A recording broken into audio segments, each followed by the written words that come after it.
सर्वे भवन्तु सुखिनः सर्वे सन्तु निरामयाः सर्वे भद्राणि पश्यन्तु मा कश्चित् दुःखभाग् भवेत्। ॐ स्वस्ति पन्थां मनुजरेम सूर्यचन्द्रमसा विवा पुनर्दत्ताग्रता जानता संगमे मही।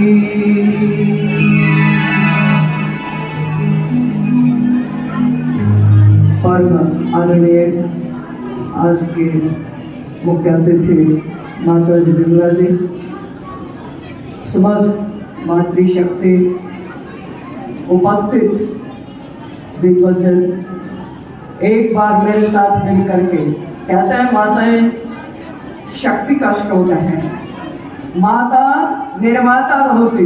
एक बार निर्माता अपने दोनों हाथों को खोल करके जयकारा लगाए और फिर देखते हैं माता की शक्ति कितनी है। बोली भारत माता की, भारत माता की।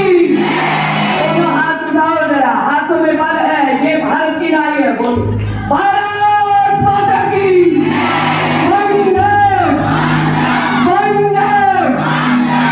बहुत बहुत आभार।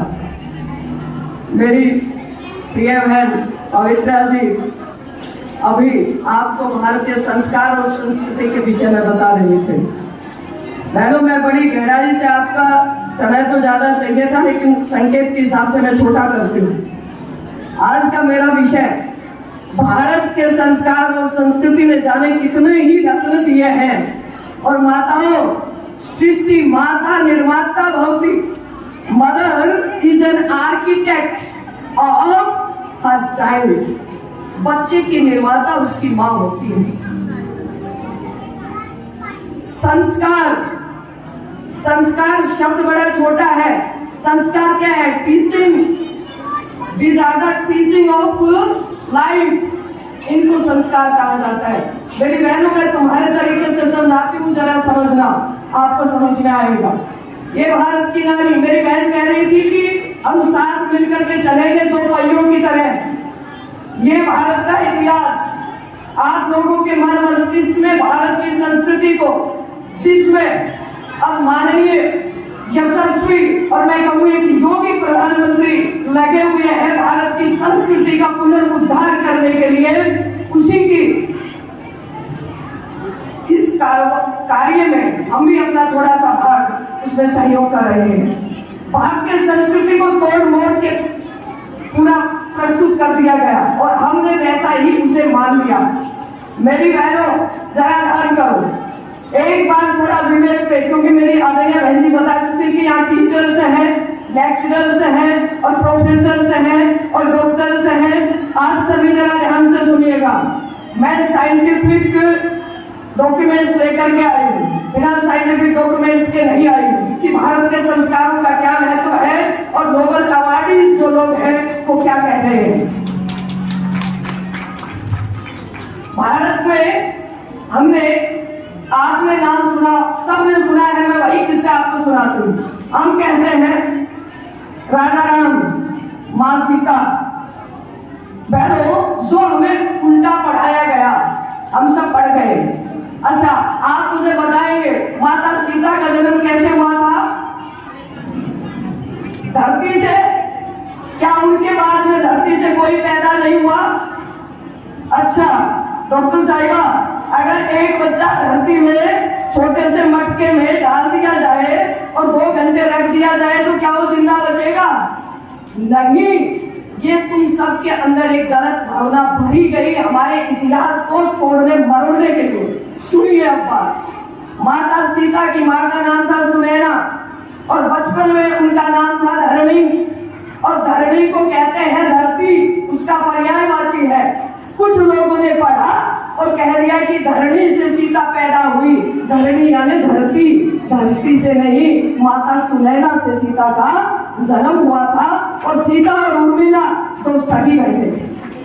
अपने भ्रम तोड़िए। आगे बहुत से भ्रम है।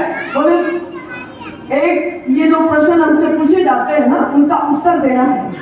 माता मदालसा के बारे में, माता निर्माता कैसी होती है? अगर माता भुवनेश्वरी देवी नहीं होती तो स्वामी विवेकानंद नहीं बनते। यदि माता पुतली देवी नहीं होती तो गांधी जी नहीं बनते। यदि माँ सीता नहीं होती तो लव और कुश नहीं बनते। अकेली माँ सीता ने बिना भगवान श्री राम के, कौन कहता है सीता को श्री राम ने जंगल में भेज दिया था? पढ़िए, हमने वेद पढ़ने छोड़ दिए, हमने उपनिषद नहीं पढ़े, हमने पुराण नहीं पढ़े, हम झूठ के पीछे भागे जा रहे हैं कि कैसे थे भगवान राम सीता को वनवास दे दिया। पढ़िए मार्कंडेय पुराण, पढ़िए आप यजुर्वेद का तीसरा हिस्सा, आपको समझ में आएगा। माँ सीता ने स्वयं भगवान से कहा था कि किस समय जब एक संशय की स्थिति चल रही है राज्य के अंदर कि मुझे राज्य में रहना चाहिए कि नहीं, और मुझे पता चल चुका है कि मैं गर्भिणी हूँ और मेरा शिशु मेरी बात को सुनेगा तो वो बच्चा संशयशील पैदा होगा और मुझे सूरवीर पैदा करना है, तो आप मुझे इजाजत दें, मैं ऋषियों के संग में रह करके शौर्य, वीरता और दानवीर दयालु पुत्र पैदा करना चाहती हूँ। इसलिए माँ सीता स्वयं जंगल में गई थी, उन्हें देश निकाला नहीं मिला। आप लोग बेचारे कम सुना जी। एक पहले बहुत सुंदर उदाहरण आपके सामने मैं और रखती हूँ। माता मदालसा, ये इतिहास नहीं बताएगा, ये आप पढ़ेंगे नहीं, आप सुनी सुनाई बातों पे चलेंगे। माता मदालसा, मदालसा के 3 पुत्र हुए। राजा ऋतुध्वज थे। पूरे इतिहास को रखने के लिए मैं थोड़ा शॉर्ट कर रही हूँ। ऋतुध्वज, उनके 3 पुत्र हुए और माता मदालसा का नाम जिन बहन भाइयों ने मेरे सामने शास्त्र के विशेषज्ञ भी बैठे हैं, वो स्वयं ब्रह्म ज्ञानी थी, स्वयं ब्रह्म ज्ञानी थी। और उनके जो पहला पुत्र हुआ वो लोरी में ब्रह्म ज्ञान की लोरियां सुनाती थी। पहला पुत्र हुआ राजा। नामकरण संस्कार का अधिकार पिता को होता है, तो राजा ने पहले बेटे का नाम क्या रखा? विक्रांत। विक्रांत का अर्थ होता है प्रतापी, वीर, ओजस्वी, तेजस्वी। लेकिन बेटा क्या करता है? माता तो लोरी में अपने दूध में ही ब्रह्म ज्ञान की शिक्षा दे रही थी। दूसरा बेटा सुबाहु, पिता ने नाम रख दिया सुबाहु, जिसकी भुजाएं बलशाली हो। तीसरा बेटा अरिमर्दन, अरि यानी दुश्मन, दुश्मन का मर्दन करने वाला। और माँ ब्रह्म ज्ञान, देखो कैसे माँ बनाते, तुम मत कहो बच्चे खराब हो गए। अरे बहनों, हमने संस्कार देने बंद कर दिए। हम संस्कार नहीं देंगे तो फिर हमारे पास भी जैसे आप देखोगे। अब ये साइंटिफिक क्या कह रहे हैं, जो रिपोर्ट्स क्या कह रही है, ये मेरे पास है, ये मैं आपको सामने रखती हूँ। तो माता के वो 3 पुत्र हुए। अब राजा ऋतुध्वज थे, वो 67 साल के हो गए। अब वो कहने लगे, एक बार अपने बेटे विक्रांत से राजा के बारे में बात करने लगे। बोले बेटा, आपके नाम का अर्थ क्या है? बोले पिताश्री, मेरे नाम का अर्थ है तेजस्वी, ओजस्वी, प्रतापी। बोले आपका प्रताप बताओ, आप में क्या है प्रतापी?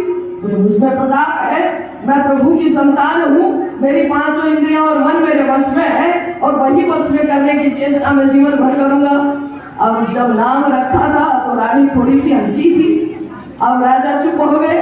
जब सुबाहु से पूछा तो बोले मजबूत बुझाऊ वाला।